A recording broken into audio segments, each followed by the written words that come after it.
Voilà, mesdames, messieurs, fidèles téléspectateurs de Mercure Télévision, RTVH, bienvenue à ce nouveau numéro de votre magazine Écho des ONG Asbel et News de la semaine. Un magazine qui analyse et commente pour vous l'actualité passée de la semaine. Écho des ONG qui fait entendre, fait connaître et rend visible les œuvres sociales et de développement des ONG et des Asbel. Namokwalo Bandeko Balandi, Bozé Belé, Bozana Mikila Poto, Bozana Kinshasa, Nalobi face. Il y a pandémie où ils ont bêta Moukil Mobimba en général et puis République démocratique du Congo en particulier. Toyambi Moko, il y a Baïmo Canabiso oyo bazoko contribuer pe na développement kaka ndenge na lobaka misala ba ONG na ba Asbel ezana pona ko sunga l'état ce que l'état monité bango ba sungi l'état pona nité mboka ekende liboso. ONG hygiène et la protection de l'enfant. Eux kambami na maman mami Basembe Jessica Toyambi lelo pour apesa biso contribution na ye na etali coronavirus particulièrement en République démocratique du Congo. Mbote maman mami. Mbote babagelo. Maman mami tozana esengo ya koyamba lisusu na banteni na biso ya Mercure na RTVH na bandi oza deuxième fois toyamba yo na plateau na biso. Baye bazolanda biso na mikila poto bakoki ko retenir nini na oeza to oyo maman mami azo représenter la République démocratique du Congo. Ngamo qu'on a présenté comme Mokambi ya ONG hygiène et la protection de l'enfant. Mais eza penza mukuse na kosepela yo ta plus penza pe na malobano pe moi ba détail mo ngana bakisité yo po bakisa. Naza maman mami Basembe. Nazali fondatrice, mais nakita la coordination parce que naza fondatrice, mais coordonnatrice. Il y a ONG hygiène et la protection de l'enfant. Na lingala na benga mingi bo peto pe bo bateli mwana. Donc moi je ne m'occupe que de l'enfant. Mais en parlant de l'enfant, tant que s'occuper na bana, toujours la génération future mingi. Pour le lot sur coronavirus, bato mingi to batela lelo eza bana. Parce que ce qui totali penza bato e banticorps na bango ezala na ils ont répondre mingi te parce qu'on a besoin vraiment ya kolia biloko moko ko renforcer le système immunitaire ezabana. Donc na coronavirus de l'hygiène et la protection de l'enfant na monique sengela ki fongola pe monoko po eloba.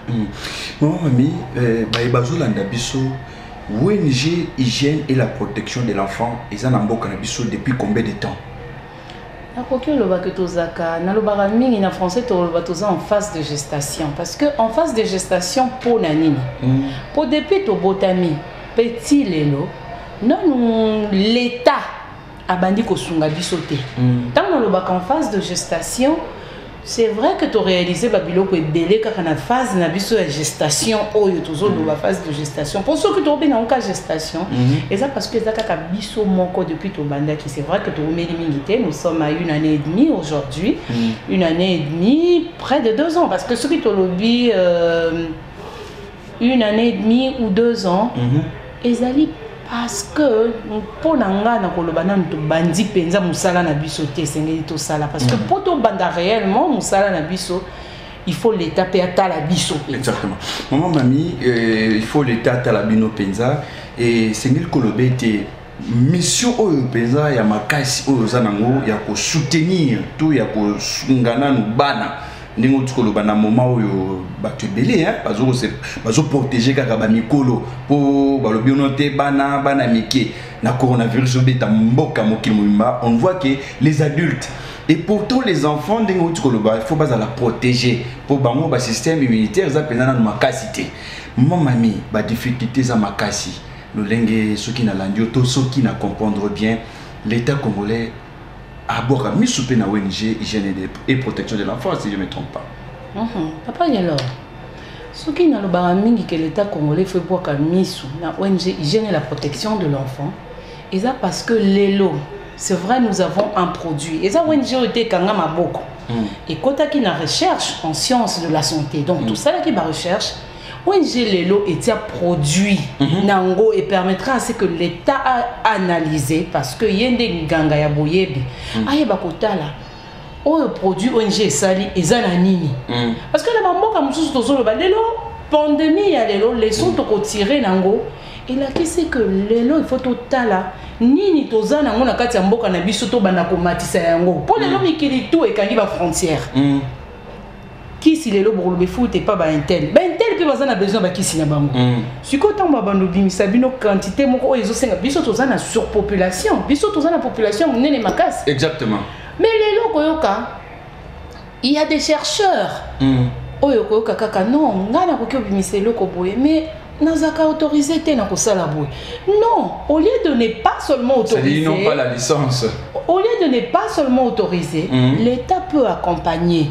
ah yozana moi maele ya kobimisa ta moi eloko yozana maele ya kobimisa ta eloko l'État doit accompagner les initiatives privées oyo koki ko contribuer na développement ya mboka merci pour les lotos zana nous depuis eza analysé à Krenka depuis 2017 ils ont analysé le 30 octobre 2017 c'est vrai l'État institut de recherche à Talaki Yango a certifié pas Tiango a tali que oh na Tiango na programme il y a anémique SS parce que immunité ya moins na SS ils ont affaibli mais aujourd'hui quand on parle du coronavirus il y a deux problèmes qui rentrent en jeu il y a l'immunité parce que l'immunité ne joue pas rôle munene soki les gens non chloroquine ezoboma oui ezoboma soki écoute immunité peut être faible parce que chloroquine pesa makasi et ko boma yo kaka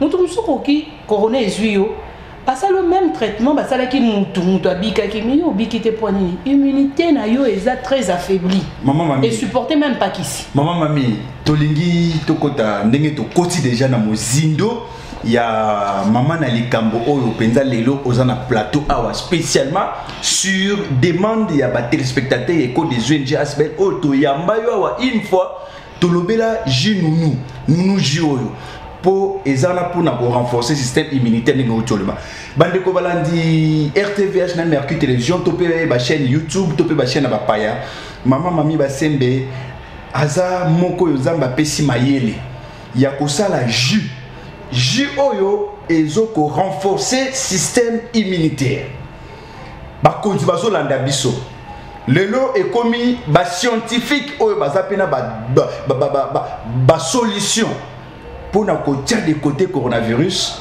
faut pe bas à l'associer na cellule ya riposte contre COVID-19 eliko lobani loko la maman mami basembe on n'est pas là pour faire sa publicité mais on est là pour faire voir na mokili na mboka na biso République démocratique du Congo lokola na poto balakisi soki to koloba ba limite na bango parce que ils sont en train de mourir sérieusement par rapport en Afrique ça dit biso pe ba indo na minute comme temps ya ko utiliser ba savoir otozanango ba scientifique ko na kati ya mboka na biso na kati ya Afrique il faut qu'on associe bango batia mama yele pour le coronavirus et vendre na pays tel que Congo. Nous nous jouons émission très spéciale. Président de la République Félix Tshisekedi Tshilombo et Sikozwa Nozolanda na ba service nyonso yamboka na biso. Maman Denise Nyakeo. Ba structure tout sanitaire yamboka na biso. Docteur Mouyembe. Voilà maman mami basembe alobiete ata ozu chloroquine ata basalo schéma ba molécule lolenge nini mais ce qui système immunitaire les a renforcé té et rejoint guérison té maman mami bongo nous jioyo c'est que ceux qui te comprennent bien aux a certifié aux autorisé ya ko sela mona kati mboka biso République démocratique du Congo mikande zawa papa gelo na mutu ko loba que pays na biso eza ko accompagner l'entreprise personnelle té parce que si je devais être accompagné Kasilelo Narukoye Biso, je travaille avec autant de biologistes. Narukoye Bisayo que je travaille avec autant de nutritionnistes. Parce que l'élo, initiative privée, ils allaient accompagner dans l'état tamonini. Au moins, tango kaka banaliser qui est loko oyo. L'état d'accompagnement nango, fallait qu'il écoute ça déjà. Les nutritionnistes, pour que tout banako écoute ça va biologiste, écoute ça va chimiste, pour tout comme que ba valeur oyo bazwa ki wana etikala kaka yango parce que même lelo avion tant que la pilote azana kati bazaka na kati ba calcul bazaka na calcul plan de vol va calculer va calculer mais na biso na RDC quand est-ce que tu koyeba que biso moko nde toza ba pilote ya avion o ebengami RDC parce que en réalité mutu moko te azozwa conscience ya koloba que biso nde ba pilote. C'est à nous de calculer notre plan de vol. Lélo, tout le coronavirus, état d'urgence, c'est ça pour quelques temps. Mais ce qui est état d'urgence, c'est que 2 ans. Au cas où Mboka est fourni ça biso kolia. Parce que la Chine, peut-être le confinement, va se retrouver, je pense, dans 63 cas. Dans 2 décès. Mais si je ne me trompe pas, il y a 63, il y a 2 décès. Ce qui est continué et grimper les sous. Parce que vous allez en mesure de fabriquer sous biloko yaka. Exactement. Mais na biso awa, nous avons des agriculteurs aujourd'hui. L'été il fallait katala. To tombe l'agriculture ya mboka na biso. To yeba ko sala ba engrais chimique na biso. Biso to Dakar ce qui FAO na yebité. Et puis ces programmes moko, c'est juste ces programmes là. Mais lelo nous jouons eza na RDC depuis 2017.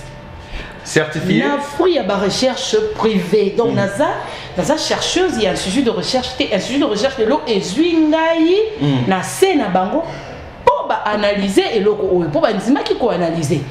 Je peux brandir le papier qui sont là. OK. Analyser.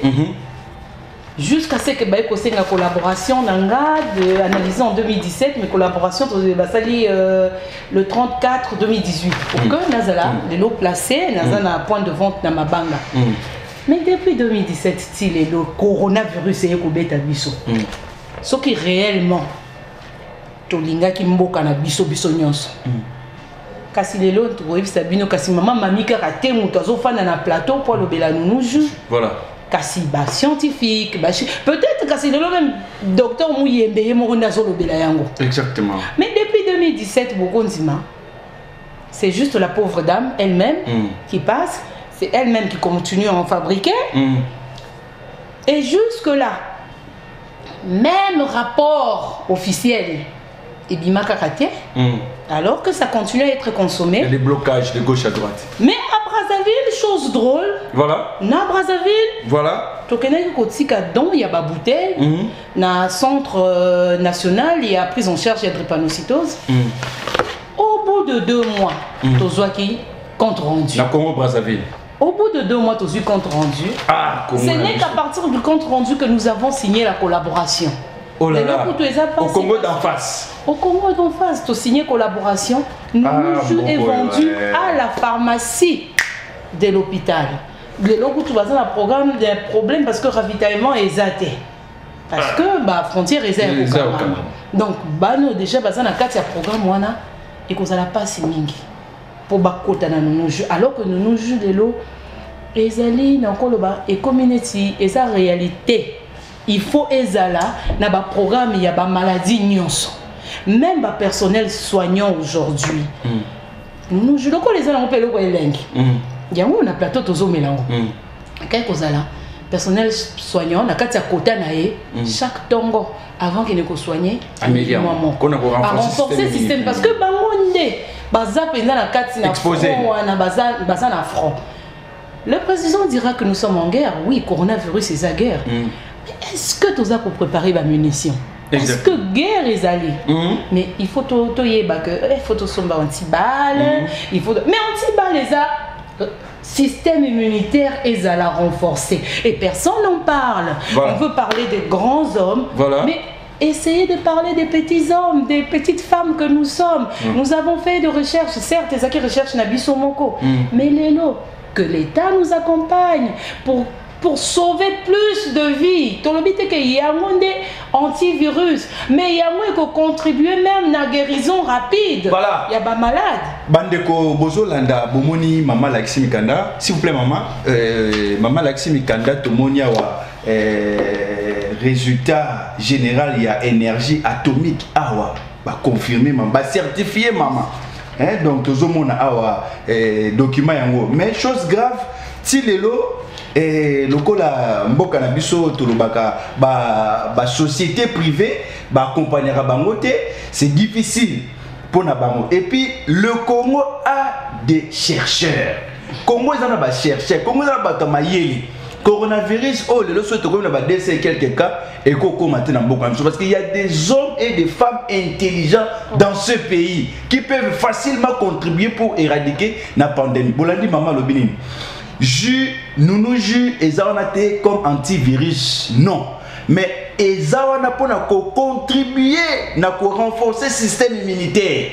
Le corps là où tu coloba. Ce qui est système immunitaire est ma capacité. C'est-à-dire que nous autres ma capacité. À toquer na schéma chloroquine, à toquer na schéma ce qui est c'est négatif et oui peut rebomayo. Pourquoi? Moutou dans un système immunitaire renforcé, schéma ne kotosa, mais pas non kotosa. Mais binomi bali boza schéma moko. Mais chose étonnante, mesdames, messieurs, fidèles téléspectateurs, bino bozo la biso na poto. Chose étonnante, na République du Congo, Congo Brazzaville, va valoriser Mukanda yango na Congo Brazzaville, va valoriser Spinelli Kiala yango, va valoriser cameraman, soko zoomer yango na Congo Brazzaville, va valoriser Nounouji, Congo Brazzaville yango, Nounouji va valoriser. Nounouji est là pour renforcer le système immunitaire.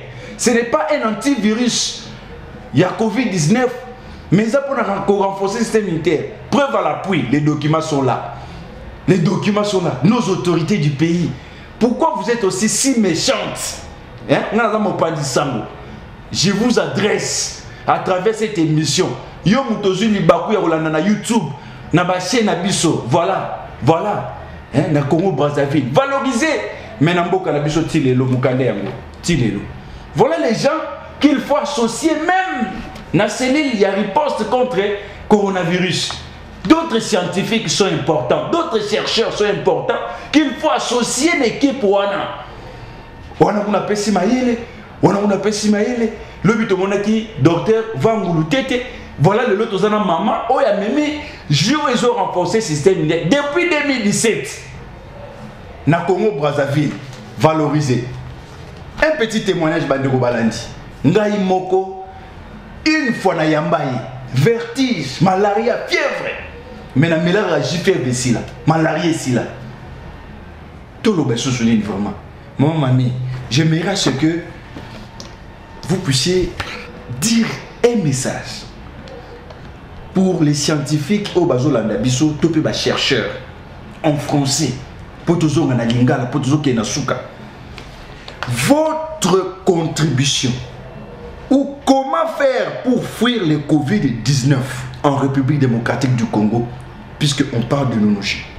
Bon, pour fuir le Covid-19, sauf que c'est un peu difficile parce que même mode de transmission, l'élo, bango bazo supposé, balobi et koki kozala na mopepe, koki kozala na koloba, mais tozo tala na bambo comme ça, comme ko exiger batunyon so va se couvrir. Déjà, je voudrais contredire un peu quelque chose. Au départ, lorsque le médecin passait, disait seule la personne qui est contaminée, des fois la ta cache-nez. Mais les gens là, les États-Unis, balobi, moutou abimate sans se couvrir, moutou, sans se couvrir. Mais est-ce que ba autorité na biso lelo pour na ko kende un peu ko balayer le coronavirus, ba ko ki ko yebisa biso pété, c'est vrai que le confinement, on n'arrive même pas à le respecter. Ngamoko na ye na kitina ipeni wana a tozoki ma mutu ye moko azoya vers yo. Ah mutu ye moko azoya. Okomona we ya tuti yo azoki pété parce que na ko le ba mingi ndela tia biso tozala ba analphabète pour ba ko profiter na biso mingi. Et natala ka biso surtout na Kinshasa mingi toza ba analphabète. Et du coup on peut être analphabète. Moi je n'ai pas fait les études. Il y a moi je suis une déclarante en douane mais na koki quand même naza na capacité pour ça la recherche parce que muto eza ko fongwama. Mais mingi balingi ko fongola mitu na bangote. RDC d'abord ko kima coronavirus ezana no passe. Parce que biso moko tondima to fana na salité. Et ba virus mingi, mon pepa mabe mingi ko fana place va salité ezali. Prise de conscience eza kakate. Parce que quand vous interdisez déjà aux gens, vous demandez aux gens de garder 1 mètre, tout au plus 2 mètres de distance. Mais déjà mutuana e batate na cadre et hygiène et peut qu'on respecter en côté parce que pour la mboka la socialité ils ont botte na mabile comment ça là tu vas fleur mais et ça n'a pas si dans mon touté on dit mais que coronavirus et zo bangi sata moto ba tukuto ebele so zo sola na bango ils sont hôtel ni ba kotala ngate ba ah yo maladie lokuta wana. Moi étant aujourd'hui devenu scientifique, je sais que c'est vrai. Et parce que vous m'avez posé la question pour nos scientifiques. En RDC, je trouve, eux ne savent pas que c'est un match, tout un match. Il faut toujours jouer au pour équipe RDC gagner. RDC c'est équipe. Mais RDC qui n'a mis une équipe T. Moutou le gloire na yé moko. Né loko zo pour ma RDC. Parce que même temps on a donné docteur Vangou. Moi je suis vraiment branché scotché à la télé. À l'obi dans la molécule, à l'obi kolobate. Ah non. Mais quand le docteur de la France là a parlé, comment il s'appelle déjà, Raoul, il a tout de suite parlé de l'hydroxy, voilà. Mais et pas la biso, tolingi bokondi ya mutu moko. Mais ngana nous joue na senga raté na tikala ngai moko mokondi nango. Na senga ka ba nutritionniste baya, ba biologiste bakota, ba chimiste bakota. Donc ça sous-entend que Nzamba pesa kalikanisa ko pesa yo révélation eza pour kabola pour la mboka na yo mobimba. Parce que nous je devait aujourd'hui servir parce que eza ju moko ezo contenir na ye moko si oligo éléments. Na éviter sur votre oiseau la nanga ba oligo éléments. Oligo éléments ndenge botala ba message les caramines na télé manger 5 fruits et légumes, manger 5 fruits et légumes. Si tu as bien ton courrier 5 fruits, 5 légumes, tu es dans mon colomon. C'est impossible. Mais la carte, ça nous jus. Et ça n'est pas au melika bouteille moko. Au lieu 5 fruits dans balamoko, au lieu 5 légumes. Alors que même dans bakisi, vous trouverez qu'il y a des oligo-éléments. Mais pourquoi na carte ya kisi moko kuta si oligo-éléments? En tout cas, Nzamba a sa capacité il a donné cette capacité à moi, qui suis une déclarante en douane, Nasa les locaux, mais les jus continuent à se fabriquer d'une manière artisanale. Alors que dans Mboka Nabiso Tobenga soi-disant et loko ya makasi parce que on a testé en côté. Et loko ya makasi kotikalaka loko manzanzate parce que depuis na bandali yoto analysé na tikali kaka na yoto. Aujourd'hui, vendu au centre de médecine, Centre national de médecine mixte et de l'anémie SS. Donc une très grande responsabilité. Batouebele Bazo Melango, toujours fait d'une manière artisanale. En tout cas, Bonzambé. Un message aussi à lancer aux autorités. Les autorités doivent soutenir les initiatives privées parce qu'il y a un monde développé à Mboka. Aujourd'hui, nous avons Covid-19, mais si le jeune nous était disponibilisé à un prix très humanitaire, je pense bien que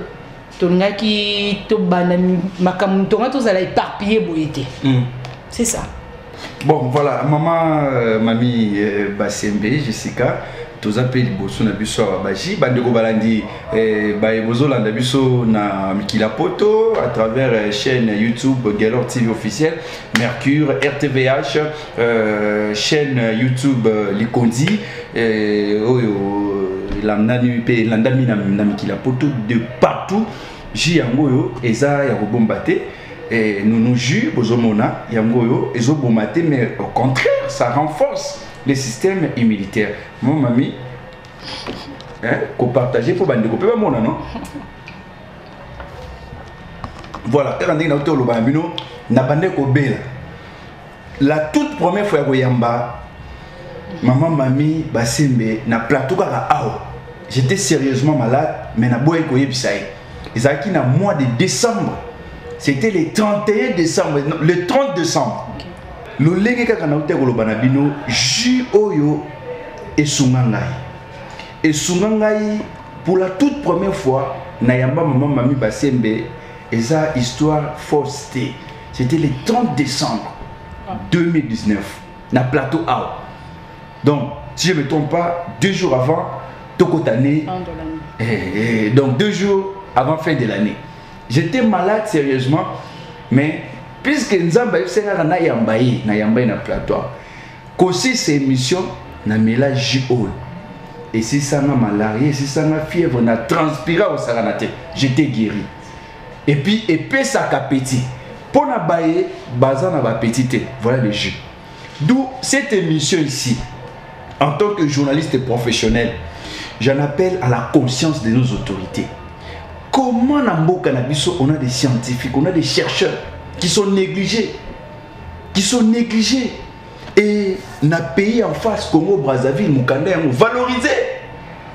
Bazo Bengae a quelque renforcé. Mais les frontières sont fermées, sur décision à Mukondamboka. Dans le pays en face, Congo, Brazzaville, Bandeko Balani, parce que ça énerve. Dans le Congo, il y a des talentueux, il y a des chercheurs, des scientifiques qui sont négligés. On a mis qu'il y a poto, Moutoundeti maman mami boy, bah pour récupérer facilement.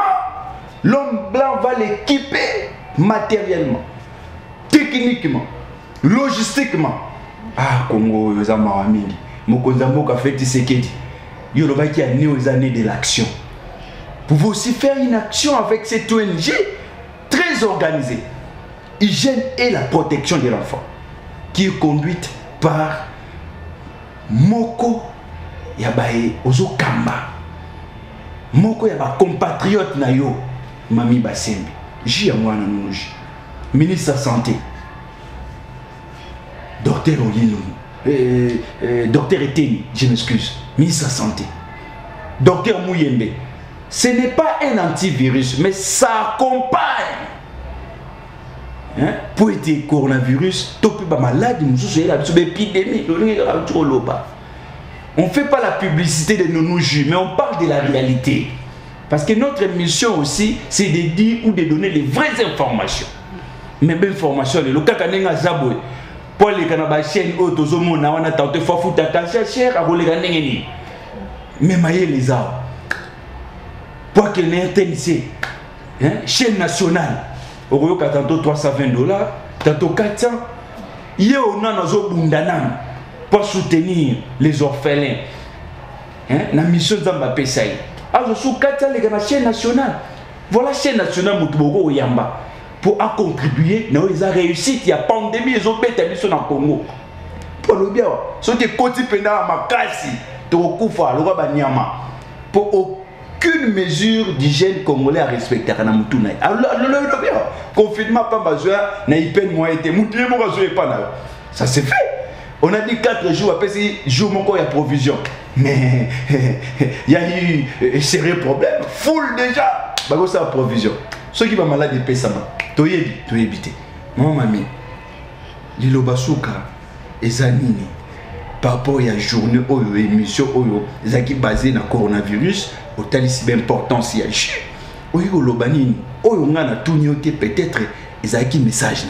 Lilo Basuka na Oloba Boye, parce que Nazape Moko est sensibilisatrice. Je suis dans la lutte contre la drépanocytose. Certes, je ne parle que de la drépanocytose. Mais aujourd'hui, il y a une réalité qui est là, qui est très fatale. Ils allaient coronavirus. Et nakoloba na parce que batumingi bayo karasoki batangi kara kombo ya mokeli na biso. Mokeli na biso alobi kati na biso atieli biso mayele na ye. Donc mayele na ye la kisitango baye biso eloko. Balobi eloko moko ekoti na mboka ezako boma. Pour être esimba yote esimba bana na yote parce que tozo ba pe responsabilité na biso te tant biso ba parents tozo que nous aurons na nzela parce que les parents responsables bana na ye lokola pe classe ici là va fani na bandako ba fani na bandako mais tozo risquer aux yeux en na nzela OK opesa libota na yo mobimba est-ce que vous allez l'homme selon l'Éternel parce que le Seigneur a dit faisons l'homme à notre image donc mayele na ye te katina biso tozo temps ya kobanda ko discerner ata to tangité lilo bananza mezalité que faut tanga motangi ou motangité prenez le temps de discerner lorsqu'on vous demande de rester à la maison de respecter les règles d'hygiène faites-le to salela yango parce que même la Bible ils ont ba règles des alaranakati tant nous avons le bureau azo péché azo mérité bokondi azo mérité gloire donc ça sous-entend na Covid-19 paix. Oh, il faut respecter les mesures d'hygiène, les règles d'hygiène. À comment on a eu royaume des cieux? Bongo, aux autorités aussi un petit message en français. À nos autorités, je demanderai, parce que j'ai toujours demandé, et cela ne s'est jamais fait. Demandez quoi? Demandez quoi? J'ai toujours demandé un appui véritable. Parce que vous savez, nous parlons des autres pays, du Rwanda, non, l'État accompagne. Pe richesse y a pays. Ezali biloko ya kati tango tobandi côté kango pe libanda. Lelo ba chinois baza fort pour nanini. Biloko bango bazo fabriquer ezo bima libanda. Soki tokoki ko koma na mesure ko bana ko exporter. Biloko na biso certifié accompagné. Par l'OCC bien sûr parce que OCCND bon excusez-moi lelo. Na mona kango branche armée. Il y a Occident. Lorsqu'on vous dit qu'un produit est non conforme, il faut un accompagnement. Le produit est déjà là. Lorsqu'un produit est non conforme, mais on voit l'utilité nango, bah quoi accompagner pour que comme ça conforme. C'est ça le problème. Yo kosa le comme to sala ka avion sala kango nenge to zo mona ba Airbus le loté. Et ça que le moins ndengona mais tant l'État a accompagné yango. Le loto zo mona ba Boeing to zo mona ba Airbus. Mais ce qui biso to bani biloko manzanza te to comme ça biloko nzungwa munene. Quand est-ce que nous sommes un État fort? On ne sera jamais fort ce qui biso monte ce qu'on bimisa va produire na biso ya terroir. Et de sur quoi ça a été analysé. Mais si les lots de 2007, si na 2020, pandémie kokutango, alors que les lots comme très disponibles. Et quand même na 500, même na 300 les lots qui t'en a pris humanitaire parce qu'ils en ont ONG. Mais les lots, nous juge. C'est bon, la petite bouteille coûte 2000. Est-ce que famille famille modeste à cause de heureusement les orphelins le reçoivent gratuitement malgré tous les moyens de soutenir. Tous les orphelins, il y a Kimbondo, il y a pédiatrie, il y a Kimbondo. Nous sommes à une année avec eux. Bango bazokango orphelin anémique SSO bazana besoin de renfort à système. Toi la moko na c'est ma part. Mais bango na bazongo gratuitement. Tout européen ça monte gratuitement parce que nous n'avons pas de moyens. Nous ne vendons pas aussi parce que toi quand on a point de vente kaka manko na Kinshasa. Et bon, les lots peut-être courant comme kozoma batu ba ko mona biso. Batu ba yebi biso baza mukie eza batu ba kenda ka consultation na mabanga ba oyo balanda ngata mona télévision. Mais toi banité mais ce qui l'État vraiment papa Félix. Parce que je ne parle pas pour moi, je ne parle pas pour devenir riche. Je suis une source de bénédiction pour ma nation aujourd'hui. Je voudrais que vous puissiez accompagner la source de bénédiction que je suis. En tout cas, le bananga est soukayangoana. Merci. Voilà, Bande Kobalandi, émission Éco des ONG Asbel, news de la semaine, la chaîne YouTube Gaylor TV officielle, la chaîne YouTube Bande Kobalandi qui la poto. Et c'est Gopenza, il y a Mingi, le Lengi Bozaki est belé, Liboso, il y a post télévision à Bino, Liboso, il y a téléphone à Bino, en train de suivre sur YouTube. Bouti Kolanda, le Lengi Nini, maman Mami Basembe, a Talisi Maye, Léon Zamba Pessier. Na koluka ko contribuer au développement mboka.